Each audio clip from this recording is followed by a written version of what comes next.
Dlamini-Zuma addressed the delegates earlier. Can you recap the main focus of the speakers today, Mbongeni? Well, Elvis, AU Chair, like you've mentioned, Dlamini-Zuma spoke here this morning addressing the conference. She was on fire, I would say, Elvis. She laid out the stage, the sorry stage of mining across the African continent. As you would remember, over the past decade or so, Africa has seen a very strong growth, overall economic growth in terms of percentage in countries that have either discovered minerals or that have increased their output or mining in those countries.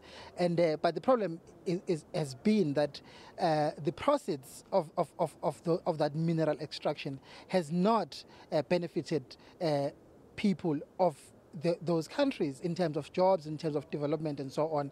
And she laid it out and basically blamed the contracts that most mining companies enter into with governments of various countries. She said in most cases, many governments in Africa lack the capacity, the technical capacity to enter into contracts that will actually benefit the country and the mining company as well, and not just the mining companies.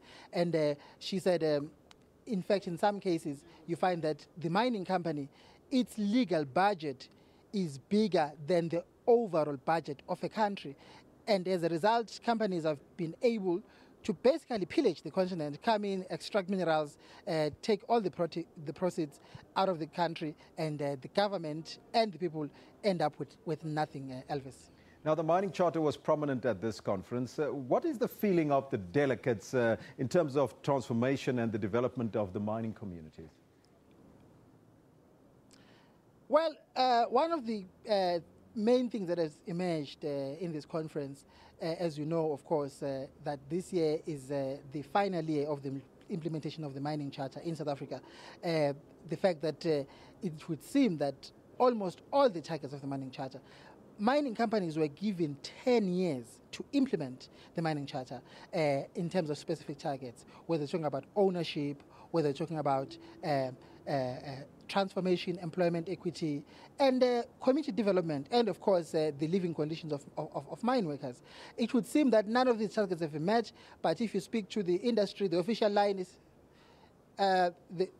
the industry, the official line is that an audit still needs to be done to assess what has been met and what has not been met.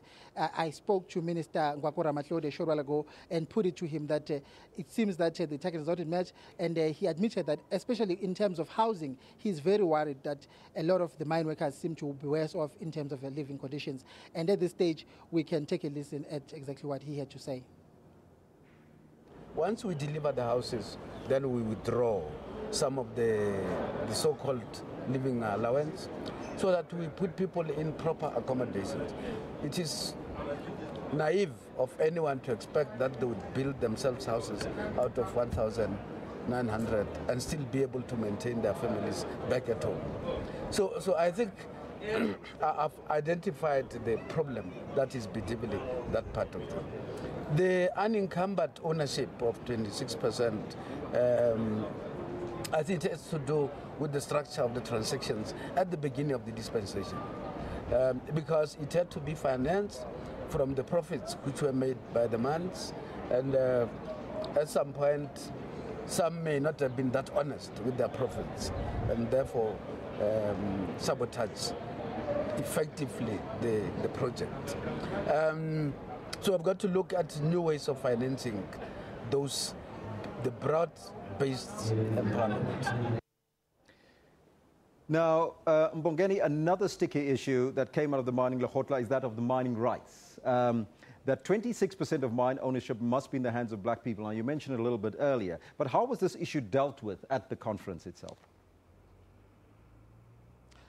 Well, it would seem that the approach of the stakeholders, especially the industry, is that, you know, these issues, the compliance of the charter, everyone must wait for the official report into the mining charter, what has been met and what has not been met. The industry is very reluctant to actually admit that there's been a massive failure here and engage at this point in terms of what needs to be done going forward. But right now I'm joined by a representative of one of the stakeholders at this conference. They are called Youth in Mining. I'm going to have a quick chat with him and find out exactly what they're all about.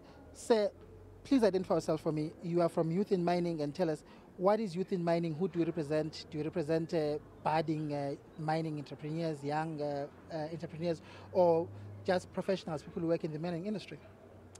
My name is Mbongeni. I'm the CEO of Youth in Mining Foundation, and we're an advocacy body involved that seeks to advocate for the involvement of young people in the mining industry. At what level? At professional level or as actually miners? Okay. We have categorized young people in the industry we have put young people into three categories. There's the interested, there's the affected, and there's the involved. The interested is young people who are budding entrepreneurs who want to participate in the industry and need to understand the overview, what the industry is, the landscape.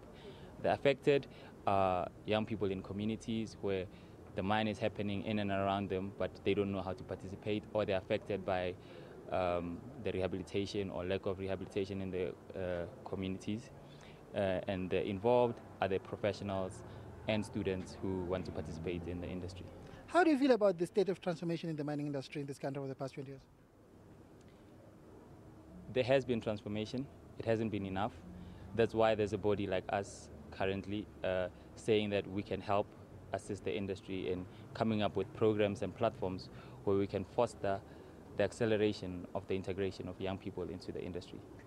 As we wrap up this conference, what do you take away from it? Did you gain anything here? Did you benefit in any way out of this conference? Definitely. The Minister Ramatlhodi spoke yesterday about saying that the department pledges to support all initiatives that seek to transform and make black people real stakeholders of the mining industry, and that makes me happy, and that shows that there is support from government. We just need to put enough programs and platforms to their table, and let's accelerate this process. I thank you for your time. Thank you. Well, Elvis, you heard there from the young people in this conference.